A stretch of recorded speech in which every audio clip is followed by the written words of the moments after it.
Praise the Lord. ஆதியாகமம் 19ஆம் அதிகாரம் 1ஆம் வசனம். அந்த 2 தூதரும் சாயங்காலத்திலே சோதோமுக்கு வந்தார்கள். லோத்து சோதோமின் வாசலிலே உட்கார்ந்திருந்தான்.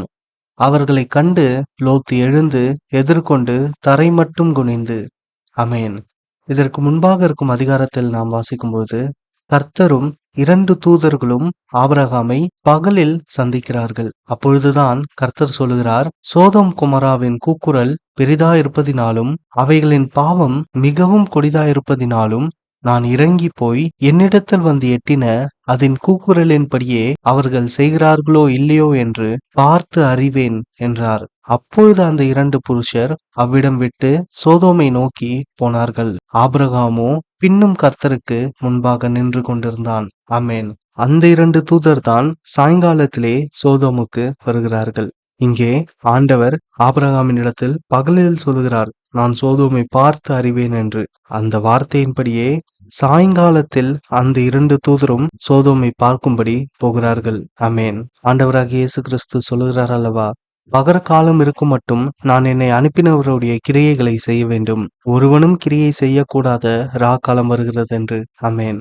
நமக்கும் ஆண்டவர் பகற்காலத்திலேயே இப்பொழுது வார்த்தையை கொடுத்திருக்கிறார். இதோ சீக்கிரமாய் வருகிறேன், அவனுடைய கிரியைகளின்படி அவனுக்கு நான் அளிக்கும் பலன் என்னோட கூட வருகிறது என்று. ஆமென்.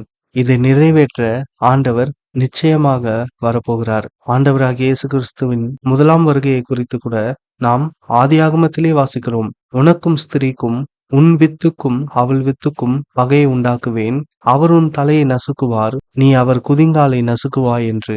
ஆமென். இதற்கப்புறம் அநேக தீர்க்கதரிசிகளின் மூலமாய் ஆண்டவராகிய இயேசு கிறிஸ்துவின் வருகையை குறித்து நமக்கு சொல்லப்பட்டிருக்கிறது. ஆனா அநேகர் அதை விசுவாசிக்காமல் இந்த வார்த்தை நிறைவேறுமோ என்று சந்தேகப்பட்டார்கள்.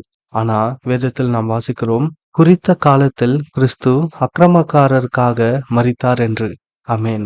குறித்த காலத்தில் ஆண்டவர் வந்தார்.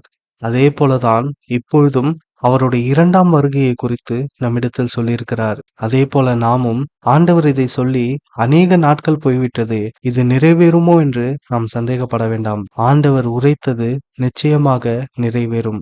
இங்கே பகற்காலத்தில் ஆண்டவர் சொன்னார், அந்த வார்த்தை சாயங்காலத்திலே நிறைவேற துவங்குகிறதை நம்மால் காண முடியும். ஆகையால் பகற்காலம் இருக்கும் மட்டும் நாம் ஆண்டவருடைய சித்தத்தின்படி செய்து வாழ ஆண்டவரிடத்தில் கிருபை கேட்போம். ஒருவரும் கிரியை செய்யக்கூடாத ராக்காலம் வருகிறது. ஆமென்.